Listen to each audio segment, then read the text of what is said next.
Assalamu alaikum. Peace be upon you. Eid Mubarak. When I was a young boy growing up many years ago in New Grant, I have a distinct memory of Ramadan, the last few days of Ramadan leading up to Eid al-Fitr itself, where a few of the elders of the mosque would be crying.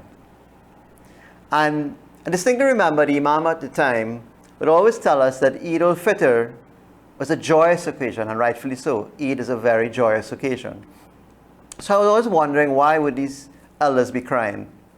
And one year I asked one of them, elderly gentleman, I said, we are told that Eid is a happy time, but I notice you're crying. And why is that? He looked at me and he smiled and he said, "You're very correct, son. Eid is indeed a time of happiness. It's a joyous occasion, but to some of us, it is also a time of sadness, and I'll explain why." He said, because we would have fasted for the month of Ramadan, we would have gone through the trials and the challenges of the Ramadan, and we would now experience the Eid that comes. But for some of us, we cry because we do not know if we will live to see another Ramadan.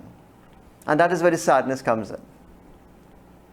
For many of us, over the last couple of years, we would have lost loved ones. And as we celebrate this Eid al-Fitr, even though, yes, it's a joyous occasion, for some of us there's a tinge of sadness because there are loved ones who are no longer with us.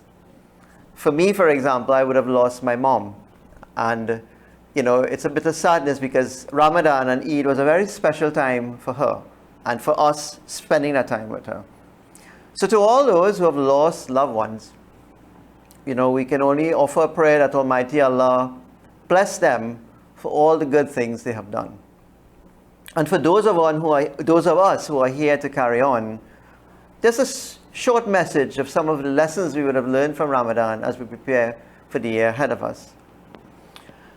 There is a famous Qawwali that has a line that says, the English of it says,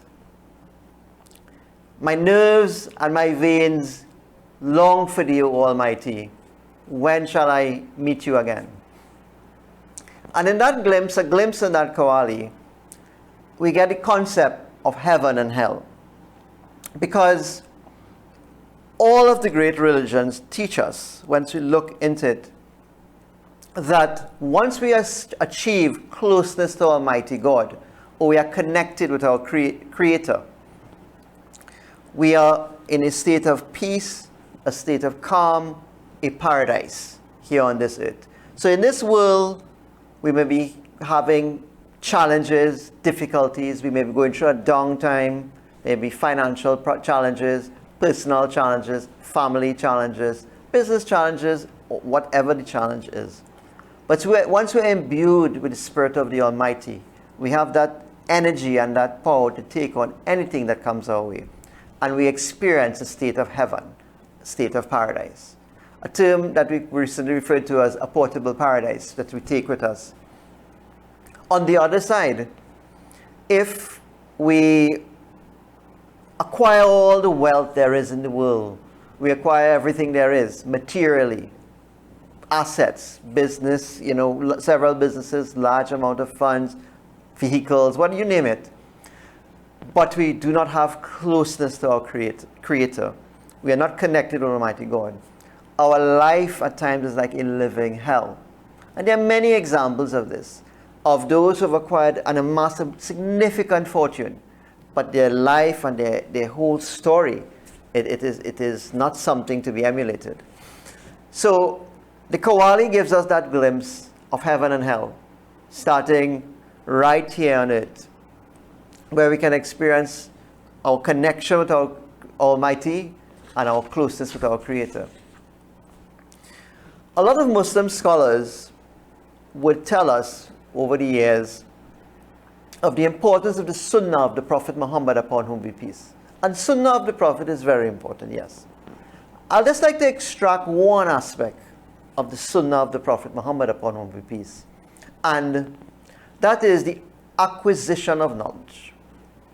Any objective and detailed study of the life of Muhammad, upon whom be peace, would see that he was a champion for the acquisition of knowledge.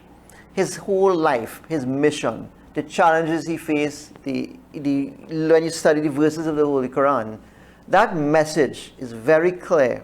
And even his life and his example, the importance of acquiring knowledge, of implementing knowledge, of administering knowledge, of even executing activities and delivering results based on the knowledge that one has acquired. We recognize there's a level of duality because we live in a physical world, but we are really a spiritual being existing in a physical body. So the body is a vehicle, as it were, a chariot that takes us out in the physical world around us. The acquisition of knowledge should be dual, therefore. One, to help us conquer the physical world, to help us achieve better results in this physical world. And two, to acquire knowledge of the spiritual, to acquire knowledge of our spiritual dimension, our spiritual realm, and to develop ourselves in this dimension.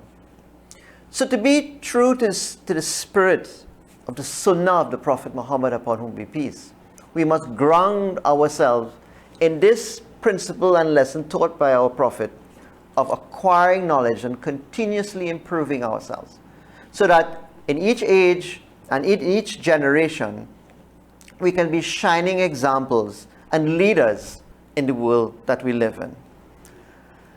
As we celebrate this joyous occasion today, Eid al-Fitr, let me take this opportunity to wish you, your loved ones, your family, and those near and dear to you, Eid Mubarak.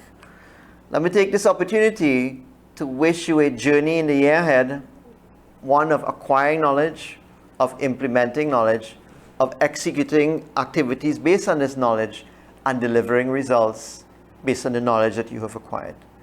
I wish you well and enjoy this special day that is Eid.